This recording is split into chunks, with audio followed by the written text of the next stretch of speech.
আমি আজকেও নিয়ে চলে এসেছি পঞ্চম শ্রেণী 128 পাতার অঙ্ক নিয়ে। তো চলো দেখা যাক। এই অঙ্কগুলো খুবই গুরুত্বপূর্ণ এবং এই 4-5টা অঙ্কের মধ্যে অবশ্যই আসবেই। তো চলো দেখা যাক। 4 দাগের অঙ্ক, একটি বর্গাকার পার্কের ক্ষেত্রফল 1024 মানে 1024 বর্গমিটার। তবে ওই পার্কটির প্রত্যেক বাহু দৈর্ঘ্য ও পরিসীমা কত হবে? কি বার করতে হবে? পরিসীমা কার? বর্গাকার পার্কের। তাহলে বর্গাকার পার্কের বাহুর দৈর্ঘ্য প্রত্যেক মানে একটি। তাহলে প্রথমে লিখতে হবে যে বর্গাকার পার্কের একটি বাহুর দৈর্ঘ্য প্রত্যেক মানে একটি। বাহু দৈর্ঘ্য কত মিটার? 1024 বর্গমিটার।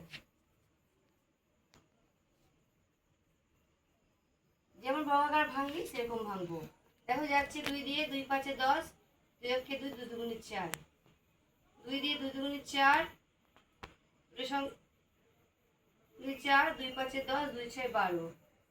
আবার যাবে 2 অক্ষে 2, 2 দুগুণে 4, 2 8 16, 2 দিয়ে 2 6 12, 2 4 8, 2 দিয়ে 2 3 6, 2 দুগুণে 4, 2 দিয়ে 16 দুগুণে 32, 2 দিয়ে 2 8 16, 2 দিয়ে 2 4 8, 2 দিয়ে 2 দুগুণে 4।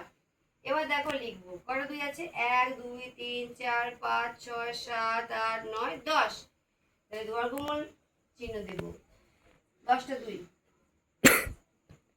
3টে 4টে 5টা 6টা 7টা 8টা 9টা 10টা।